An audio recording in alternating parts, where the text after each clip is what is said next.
General Motors built many classic cars through the 1900s, but only a few carry true muscle under the hood. These are the 12 most powerful GM muscle cars ever produced, each built to rule the road. Number 12, 1962 Pontiac Catalina Super Duty. The year 1962 gave us something very special from Pontiac, the Catalina Super Duty. It was not just a car sitting pretty in the showroom. No, this machine was built to make people's jaws drop when it roared past. At that time, muscle cars were still new on the scene, but Pontiac wanted to show everyone what real strength on wheels looked like. And let's just say the Catalina Super Duty didn't whisper, it shouted. Now, what made this car truly exciting was its heart. The Super Duty 421 cubic inch V8 engine. On paper, Pontiac said it had 405 horsepower. But those who knew the truth whispered, it is more like 460. That was a big secret. Kind of like when you sneak cookies before dinner and pretend you didn't. The car's engine parts were not just thrown together either. Pontiac used forged rods, a strong crankshaft, solid lifters, and heads made for tough NASCAR races. It was like they built it to wrestle with speed itself. But Pontiac didn't stop with just power. They wanted the Catalina to be quick on its feet, too. So, they shaved off almost 150 pounds by using aluminum body panels and a lighter hood. That made the car not only strong, but also speedy. You could say it went on a diet, but instead of eating salads, it ate miles of road. Suddenly, this big car could move with surprising agility. Speaking of movement, let's talk about how it performed. The Catalina could fly from 0 to 60 miles per hour in only 5.4 seconds for the early 1960s. That was lightning fast. Even better, it ran a 4-mile in 13.9 seconds, crossing the line at 107 miles per hour. Those numbers showed Pontiac's promise of raw speed and thrill. If you were sitting behind the wheel, you were basically holding on to a rocket with seatbelts. Pontiac also made sure this car had the right tools for the job. It came with twin Cuda carburetors, each moving 500 cubic feet of air every minute. Add in an aluminum intake manifold and a suspension system that kept it smooth. And suddenly, the car wasn't just about going fast. It handled like a pro, too. And when racers wanted even more, the exhaust system could easily be swapped out. It was like Pontiac handed you a toolkit that said, go ahead, break some records. Of course, all that power meant no room for fancy extras. The Catalina had simple trony seats and a frame ready for racing. No luxury buttons to play with, but who needs buttons when you're too busy holding your breath as the speedometer climbs? Number 11, 1987 Buick Regal GNX. By the late 1980s, people thought muscle cars were starting to fade away. Then Buick rolled out the Regal GNX in 1987, and it shocked everyone. This car proved you didn't always need a V8 engine to be powerful. Instead, the GNX came with a turbocharged V6 that made drivers smile and competitors sweat. At the center of the GNX was a 232 cub in turbocharged V6 engine. For its time, this was high-tech and very advanced. It made 300 horsepower and 380 pounds-feet of torque, which was more than enough to push the car forward with incredible force. The results were 0 to 60 miles per hour in just 4.7 seconds. That was faster than many Ferraris, Porsches, and even Corvettes of that era.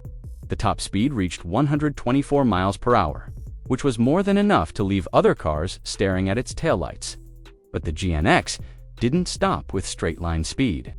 It was also designed to handle the curves and turns that usually gave muscle cars trouble. Buick gave it a unique rear differential and a torque arm that helped the tires grip the road. Drivers said it felt like the car was glued down even when cornering hard. That meant you could push it faster and still feel safe. And let's be honest, feeling safe while going really fast is kind of important unless you enjoy meeting trees up close. Another part of the GNX story was how rare it was. Buick only made 547 of these cars in that single year. That made it something special even back then because not many people could actually get one. Today, it is like finding a needle in a haystack, but a needle that can outrun your neighbor's sports car. On top of everything, the GNX had a style that matched its power. It came only in black paint, had 2 strong exhaust pipes, and an interior designed to feel like a cockpit. Sitting in one almost made you feel like a pilot about to take off. The whole car carried an attitude that said, "Yes, I am fast, and yes, you better believe it." Number 10. 1970 Chevelle LS6, music in the year 1970. Chevrolet gave something unforgettable, the Chevelle LS6. It was the kind of machine that made heads turn the moment it showed up. People knew right away this Chevelle carried serious power, and they were right. Under its hood sat the mighty 454 cubic inch V8 engine. This engine delivered 4,550 horsepower along with 500 pound-feet of torque. That kind of strength was enough to launch the Chevelle from 0 to 60 miles per hour in just 5.8 seconds. For its top speed, it reached 108 miles per hour. Sure, it drank fuel fast, only about 9 meters gallon, but no one cared. Back then, it wasn't about saving gas. It was about feeling the thrill of raw speed. Going deeper into the details, the LS6 had more than just a big engine. It came with an 800 cubic feet per minute Holley 4-barrel carburetor sitting on an aluminum intake manifold. This setup fed the motor, lots of air and fuel, giving it even more muscle. Inside the engine, forged aluminum pistons and a forged steel crank kept things strong and reliable. The compression ratio was 11.25 to 1, 25 to 1, which gave the engine a serious punch. And the cow induction hood wasn't there to just look cool. It funneled cold air straight into the motor, almost like giving the car an energy drink every time you stepped on the pedal. On the outside, the 1970 Chevelle looked just as powerful as it was. The design had tougher front lines compared to earlier years. Rounded fenders were swapped for stronger edges, and rectangular parking lamps sat right under the headlights. A crisp body line ran from the front all the way to the back, making the car look fast even when it wasn't moving. Inside, Chevrolet gave the Chevelle an updated dash and interior design. It mixed sporty touches with just enough comfort to remind drivers they were still in a car built for the streets. Not only the track, but once the driver pressed the gas, the Chevelle's true personality came alive. On the drag strip, the LS6 was a monster. It could run the 1/4 mile in under 14 seconds, while hitting speeds over 100 miles per hour. Drivers loved it because it wasn't just a good-looking car. It was built to dominate the road in the race.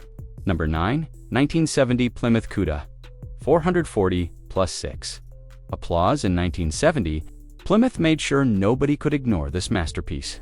The Cuda, 440 plus 6, with its bold, plum, crazy purple paint, it stood out even before the engine started. But the real magic was not just the color.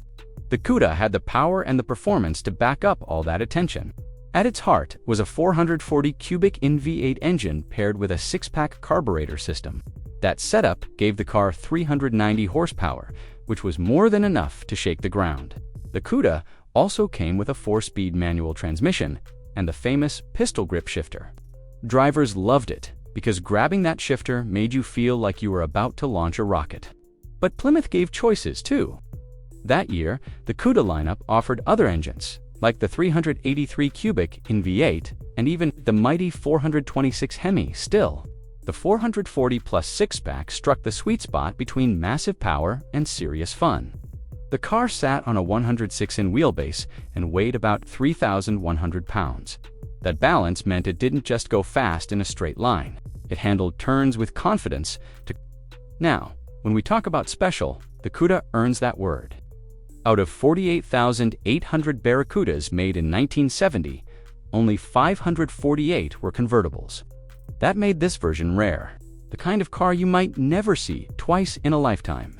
And decades later, in the year 2000, one of these cars got a careful restoration. It received fresh purple paint, new carburetors, and small upgrades like a new ignition system and radiator hoses. It was like bringing back a legend with a fresh suit and a new pair of shoes. Step inside and the Cuda gave you black vinyl bucket seats, a Hurst pistol grip shifter, and a wood rim steering wheel. The cockpit made you feel like a racer even before turning the key. The odometer read just over 800 miles after restoration, though the total was unknown. Either way, the car was ready to remind everyone why the 70s belonged to muscle. And honestly, when a car looks this good and runs this strong, who is stopping to check the mileage anyway? Number 8. 1969 Chevy COPO Camaro The year 1969 brought us a Camaro that was not like the others.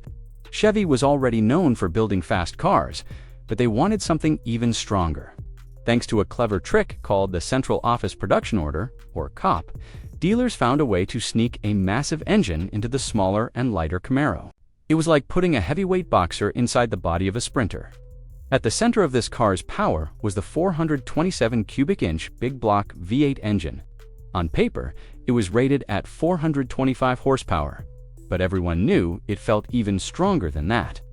This was the same engine used in top Corvettes, but now it was stuffed into a Camaro that was lighter and quicker. Suddenly, the car became a rocket on wheels.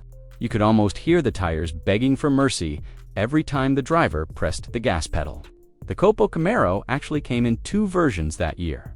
The first was the COP 9561 with the tough L72 iron block 427. About 15 of those were built, which made them popular among racers. But then came the rarer COP 9560, hiding something very special under the hood. Only 69 cars got that engine, making them almost like unicorns in the muscle car world. If you ever see one, you are luckier than finding $1 in your old jeans pocket. But Chevy didn't just stop at stuffing in big engines. They added clever features too, like the V75 liquid tire chain option. Yes, it really sprayed liquid onto the rear tires to help them grip better during burnouts. Imagine explaining that at a gas station. Oh, don't mind me just giving my tires a little shower. Everything about this Camaro screamed speed, strength, and pure excitement. The 1969 COPO Camaro was Chevy's idea, which worked perfectly. It gave the world one of the most powerful muscle cars ever made. Number 7. 1969 Pontiac Firebird Trans Am. The 1969 Pontiac had something new. While the GTO had long been the star of the lineup, Pontiac decided it was time for the Firebird to get its own spotlight. That decision brought us the very first Firebird Trans Am, a car that might have started small, but carried enough power and style to stand tall among the most respected muscle cars. This was no ordinary Firebird. Pontiac called it the Trans Am Performance and Appearance Package, and it came loaded with details that set it apart. Every model wore polar white paint with bold blue stripes running across the body. A 60-inch rear spoiler sat proudly on the deck lid, while dual scoops on the hood gave it the look of a car ready to breathe fire. On the fenders, small fiberglass vents worked as coolers, letting the hot air escape. If the outside looked fast, the inside was simple and purposeful, with bucket seats and an optional rally gauge cluster that could show a 60 miles per hour speedometer and an 8,000 RPM. That was serious, race-inspired business. Underneath all the stripes and spoilers was the true heart of the car, Pontiac's Ram Air 400 CIC in V8. The standard version, called Ram Air 3, made 335 horsepower. For drivers wanting more, Pontiac offered the Ram Air 4 with a hotter camshaft and extra tuning. Good for 345 horsepower dot numbers, like those meant this Firebird was not just a pretty face. Torque came in strong, and with gearing like 3.55 to 1 or 3.90 to 1, the car launched with real authority. Some even joked that you could skip leg day at the gym if you just drove one of these hard enough. Your neck would get plenty of exercise. Power was not the only thing Pontiac delivered. A heavy-duty suspension gave the Trans Am a sharp edge on winding roads. Test drivers of the day praised how it could carve corners without drama, passing long chains of cars on mountain roads without ever slowing down. That mix of handling and horsepower was rare in the late 60s, when many muscle cars focused only on straight-line speed. The Trans Am showed that Pontiac was thinking about both. Of course, this car was built in very small numbers. Only 697 coups rolled out, along with just 8 convertibles. That means spotting one today feels like finding a 4-leaf clover in a field of grass. Back then, though buyers might not have realized how special it was, Pontiac launched it with almost no advertising, letting it quietly slip into showrooms. Yet, even with little promotion, it sent a clear message. The Firebird was no longer sitting in the shadow of the Camaro. It did not take long for the Trans Am to grow into Pontiac's performance flagship, eventually passing even the mighty GTO in popularity. But in 1969, it was just beginning its climb. Armed with a big V8, sharp looks, and a name borrowed from racing, even if it never raced in the series itself. Number 6. 1970 Oldsmobile 442 W30. By the year 1970, Oldsmobile had something to prove. Pontiac had the GTO, Chevrolet had the Chevelle, and Buick had its GS. But Oldsmobile wanted a spot at the muscle car table, too. The answer was the Oldsmobile 442 W30. A car that showed muscle could also come with brains, balance, and just a touch of comfort. At the middle of this car sat a massive 455C in V8 engine. Even in its base form, this engine was strong, but the W30 version made it even tougher. It was rated at 370 horsepower and a neck-snapping 500 pounds-feet of torque. That much twisting force meant this car could move like a rocket, even while carrying its full-size body. Drivers joke that hitting the gas felt like having your stomach. Left behind at the stoplight, the W30 package came with special parts that made the car lighter and sharper. Oldsmobile used aluminum for the intake manifold and even 4 pieces of the rear differential. The hood was fiberglass with working air scoops that helped the big engine breathe better. Every pound saved meant more speed, and Oldsmobile engineers treated weight the way kids treat broccoli. Best to throw it out whenever possible. Power alone was not the story. The W30 also came with a 4-barrel carburetor, a hotter camshaft, and free-breathing exhaust pipes. Add a Hurst-shifted 4-speed gearbox or a performance-tuned automatic, and the car was ready to handle whatever the road or the drag strip threw its way. Standard front disc brakes and a strong suspension with sway bars front and back kept all that muscle under control. Not only this, the Oldsmobile reminded you it was still a Cutlass at heart. Plush bucket seats, a full console, and even air conditioning could be ordered. Some models carried 8 track players, which meant you could blast your favorite tunes while blasting down the 1/4 mile. Comfort mixed with performance in a way that made this car feel grown up compared to some of its rougher rivals. The year 1970 was the perfect moment for Oldsmobile. GM had lifted its rule against engines larger than 400 cubic in, and Olds wasted no time putting the mighty 455 into the 442.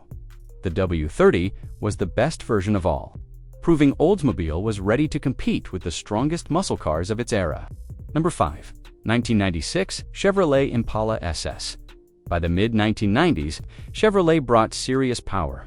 The Impala name had long been tied to performance, but in 1996, the Impala SS returned as something bold and unexpected. It carried the size of a family sedan, yet it had the heart of a muscle car, ready to surprise anyone who thought otherwise. Under the cover sat a 350 cubic inch LT1 V8 engine. Borrowed straight from the Corvette, this motor made 260 horsepower and 330 pounds-feet of torque. Numbers like that gave the Impala SS a punch that could push its heavy frame from 0 to 60 in just about 7 seconds. Not bad for a car that could also carry your groceries. Some owners joke that it was the only sedan where you could haul kids to school and still scare sports cars at stoplights. Now, Chevrolet did not just throw a Corvette engine into a Caprice and call it a day.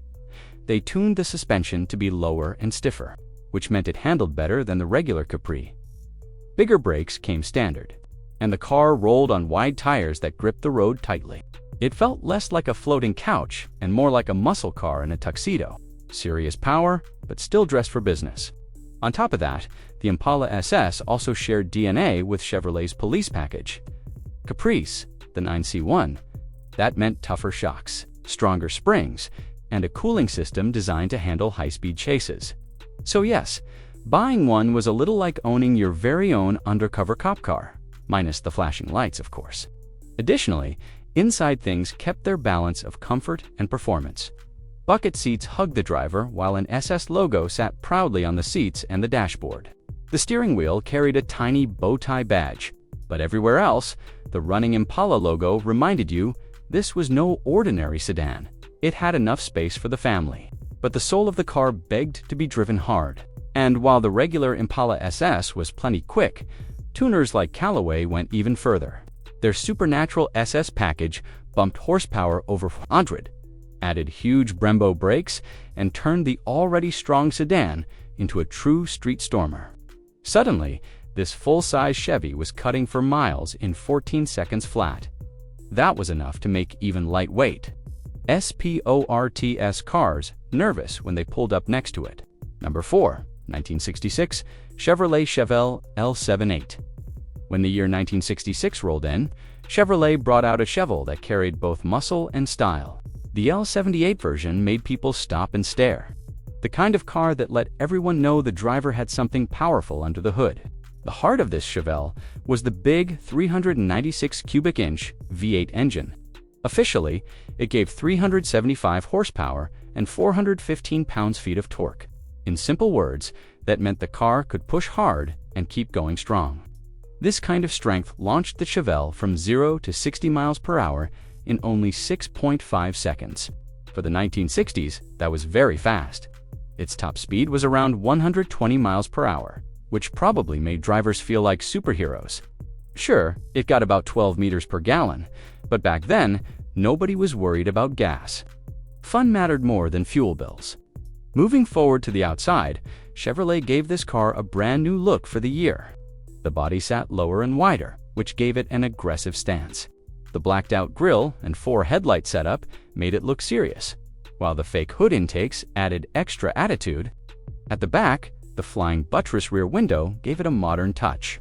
Park this car anywhere, and suddenly, every other car on the lot looked shy. Of course, the Chevelle didn't just rely on looks. Chevrolet made sure its performance matched the bold design that L78. Engine was built for people who wanted more than just driving. They wanted racing. Drag racers loved it because it could deliver both strength and speed. Out of more than 70,000 Chevelles sold that year, only 3,099 had the special L78 engine. That made it a rare sight, like spotting your teacher at the grocery store and realizing they actually eat food, too. Stepping inside, the Chevelle Supersport had a mix of comfort and toughness. The all-vinyl interior borrowed a bit of Malibu style, but carried a muscle car spirit. Slower than the ones just a few years before. But then, Pontiac quietly delivered a surprise. In 1973, they released a car that no one expected could exist under those strict rules. That car was the Trans Am SD 455. Now, the letters SD did not stand for somewhat decent. They stood for Super Duty, and Pontiac meant it. This was no ordinary 455 cubic inch V8. The block had extra metal and key spots. The crankshaft was carefully treated for strength, and the connecting rods and pistons were forged for toughness. Engineers even added special cylinder heads that let air and fuel move smoothly into the chambers. The result was an engine that looked plain on the outside, but was secretly built to handle over 6,000 revolutions per minute. Talk about hiding muscles under a suit. The official rating was 310 horsepower. But here is the wink-wink secret everyone knew. The real number was higher. Pontiac might have been playing it safe with insurance companies, but drivers quickly learned this motor had far more punch than the brochure suggested, and the torque over 500 pounds-feet. That kind of twist meant you could leave the stoplight so hard your passengers might spill their sodas. What made this even more amazing was that the car passed all the new government emission rules. It used exhaust gas recirculation and ran on regular 91-octane fuel. Yet, it still pulled strong. Testers at the time could hardly believe it. With a curb weight of about 3,800 pounds and an automatic transmission, the SD455 Trans Am stormed through the quarter-mile in just under 14 seconds at more than 100 miles per hour. One magazine even clocked it at 13.54 seconds. For a street car in 1973, that was rocket ship territory. And while the engine was the star, the rest of the car made sure the power was usable. A reinforced turbo 400 automatic came with unique shift points. The rear axle gearing was set for strong launches, and the suspension was tightened to handle all that power without turning the ride into a wobbly mess. Wide tires and functional air intakes on the shaker hood added both grip and personality. Some joke that even the hood scoop looked eager to inhale a burger if left too close to the car.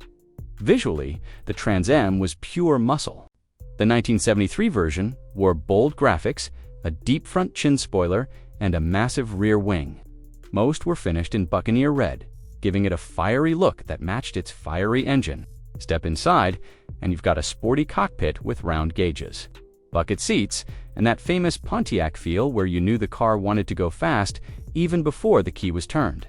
Against all odds, Pontiac engineers Herb Adams, Skip McCulley, and Tom Nell pushed this car into production. Many inside GM thought it was impossible, but the team proved them wrong. The result was a car that stood out as one of the strongest muscle machines of the 7 South, and the SD455 became a legend that drivers still talk about today. Number 2, 1970 Buick GSX Stage 1. Applause when General Motors lifted its 400 cubic inch rule in 1970. The doors flew open for more power than ever before. That single move brought to life some of the strongest muscle cars Detroit had ever seen. Buick, a brand not always known for burning rubber, decided to join the fight in a big way with the GSX Stage 1. The GSX started as a Grand Sport 455, which itself was already serious business. Buick gave it a brand new 455 cubic inch V8 engine, the biggest engine the company had ever put in a muscle car. This motor was rated at 350 horsepower in standard form, but the Stage 1 version pushed that number up to 360, and the torque, a shocking 510 pound-feet at just 2,800 RPM. That is enough twisting force to make even a freight train jealous. Push the gas pedal too hard and you might think the earth itself just tilted. Speaking of stunning looks, Buick gave the GSX a look you could not miss. It wore bold stripes down the body, a rear wing, and a spoiler up front. Buyers only had 2 color choices, Saturn yellow or Apollo white. Even the names carried big energy. Saturn and Apollo were tied to the rockets that sent astronauts to space. So, yes, this car was basically a moon mission with seatbelts. But it was not all about bright paint and stripes. The GSX also packed a heavy-duty suspension, disc brakes up front, and wide tires on 15-inch wheels. These upgrades kept all that torque from spinning the car into the nearest ditch. Buick even included a hood-mounted tachometer, so drivers could keep an eye on engine speed without taking their eyes off the road. And if you ordered the hearse shifted 4-speed, you had yourself a proper muscle car cockpit. Of course, the real magic came from the Stage 1 package. It was more than just an engine tune. Buick added bigger valves, stronger springs, a hotter camshaft, and reworked cylinder heads. The carburetor was also adjusted for better fuel flow. On paper, the horsepower only went up by 10. But in the real world, most testers believe the engine was easily over 400 horsepower. Buick might have played coy with the numbers, maybe to keep the insurance companies from fainting. What mattered most was how it performed.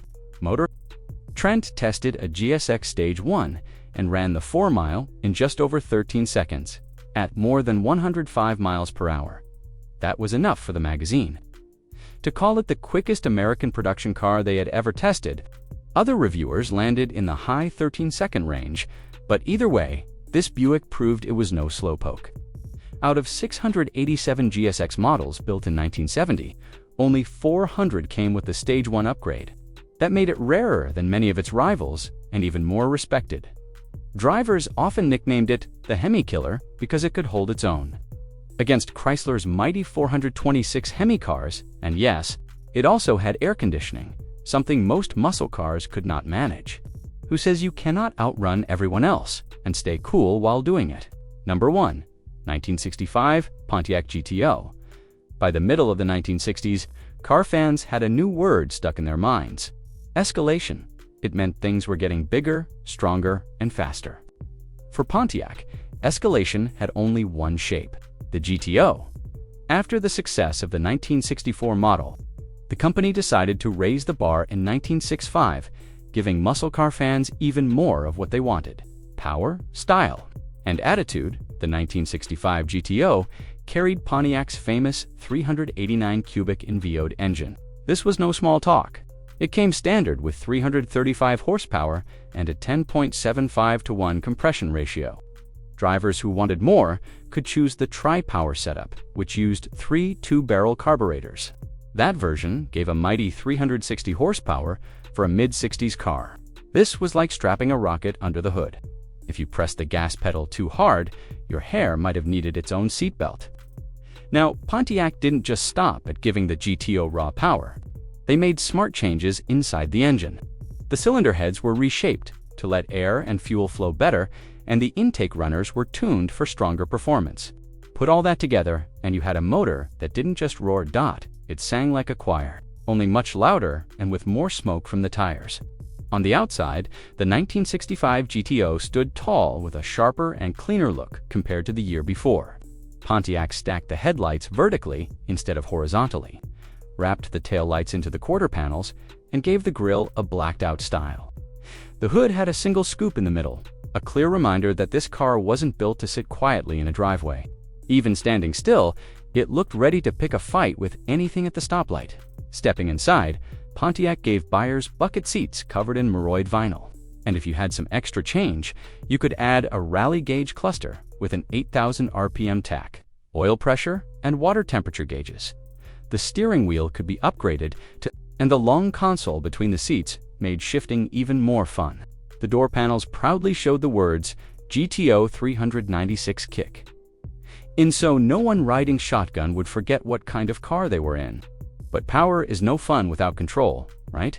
Pontiac made sure the GTO had stronger springs, shocks, and a bigger front stabilizer bar. The car sat on 14-inch wheels with red striped tires that made it stick to the road a little better. And for those who love speed, there were gear choices. The base was a 3-speed manual. But drivers could also pick a 4-speed manual with a Hurst shifter or even a 2-speed automatic. Of course, the 4-speed was the hot ticket. Nobody brags about going fast with only 2 speeds.